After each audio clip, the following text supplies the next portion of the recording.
बिस्मिल्लाहिर्रहमानिर्रहीम। अस्सलाम वालेकुम। आज हमने शुरू करना है अबाउट बोन में। सबसे पहले बोन जो है हमारे पास वो स्केपुला बोन, ठीक है। अच्छा, स्केपुला बोन के बारे में बात करें, जैसे कि ये मैंने आपके सामने रखी हुई है, ये स्केपुला बोन होती है हमारे पास, ठीक है, जो कि हमारे पास पोस्टीरियर लेटरल एक्सपेक्ट पे प्रेजेंट होती है, ठीक है। पोस्टीरियर होती है, ठीक है। रिब केज के साथ इसकी अटैचमेंट होती है, जो इसकी ये कोस्टल सरफेस है, अभी मैं बताता हूँ, वो हमारे पास रिब के साथ अटैचमेंट प्रोवाइड करती है, ठीक है। और ये लेटरल साइड पे होती है, ठीक है, क्योंकि आपके पास मिडल साइड पे पता है स्पाइन प्रेजेंट होती है, ठीक है।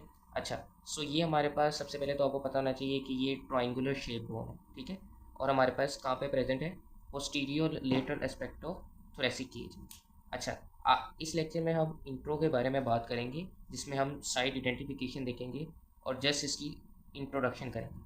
अच्छा, इंट्रोडक्शन में एक और चीज़ आपको पता होना चाहिए कि इस बोन में टू सरफेसेस प्रेजेंट होती है। एक हमारे पास एंटीरियर सरफेस, ठीक है, जो आपके पास सामने नज़र आ रही है, और एक हमारे पास पोस्टीरियर सरफेस। अच्छा, पोस्टीरियर सरफेस को एक और नाम भी देते हैं, जिसको हम डोर्सल सरफेस भी कहते हैं, ठीक है। और अमूमन आपको पता होना चाहिए कि ये डोर्सल सरफेस कन्वेक्स शेप होती है, ठीक है। और इसके दरमियान सेपरेशन होती है किसके ज़रिए? इस चीज़ को हम कहते हैं स्पाइन, ठीक है। ये स्केपुला है, ठीक है, और इसको हम कहेंगे स्पाइन ऑफ स्केपुला, ठीक है। इसने इसको दो हिस्सों में कन्वर्ट किया होता है, एक सुप्रास्पाइनस फोसा और एक इंफ्रास्पाइनस फोसा, ठीक है। और ये हमारे पास एंटीरियर सरफेस है, जिसको हम कोस्टल सरफेस भी कहते हैं, जिसको हम कोस्टल सरफेस भी कहते हैं।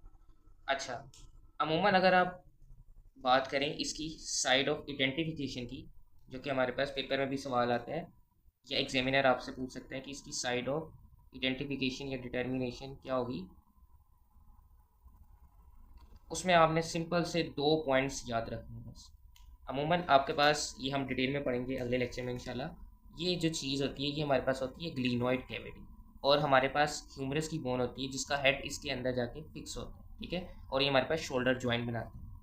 ग्लीनोइड कैविटी है हमेशा लेटरल साइड पे होती है, ठीक है। ये हमने इसको प्लेस कर दिया लेटरल साइड पे। अच्छा, सेकंड पॉइंट क्या होगा? हमारे पास जिस तरह के मैंने बताया, ये पोस्टीरियर सरफेस होती है जो पीछे की तरफ प्रेजेंट होती है, और इसकी अगर आपके पास पता ना लगे, देखें, ये कन्वेक्स होती है और जो एंटीरियर सरफेस होती है वो कनकेव शेप होती है, और जो थोरेसिक केज के साथ इसने अटैचमेंट प्रोवाइड करनी होती है वो होता है कन्वेक्स शेप, ठीक है। अच्छा, अब ये कन्वेक्स शेप अगर आपके पास इस तरह पहचानना पता लग रही हो पोस्टीरियर सरफेस की, तो एक और पहचान आप याद रखना है, पोस्टीरियर सरफेस में स्पाइन मौजूद होगी, ठीक है। इसको आपने पोस्टीरियर साइड पे रखना है, और जो हमारे पास ग्लीनोइड कैविटी है ये लेटरल साइड पे आनी चाहिए। सो इस लिहाज से आपके पास बड़ी आसानी से आइडेंटिफिकेशन आपको पता लग जाएगी कि ये हमारे पास लेफ्ट आर्म की बोन है, ठीक है। सो ये आप साइड ऑफ आइडेंटिफिकेशन में दो पॉइंट्स के जरिए आसानी से मेंशन कर सकते हैं। एक तो हमारे पास ग्लीनोइड कैविटी लेटरल साइड पे होनी चाहिए, ठीक है। और इसके अलावा आपके पास जो है पोस्टीरियर सरफेस पोस्टीरियर साइड पर होनी चाहिए, ठीक है।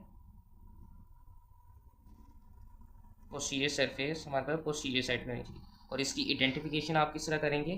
Through spine. स्पाइन और स्टेपुला वाली हमारे पास क्या होगी? पोस्टीरियर सरफेस होगी।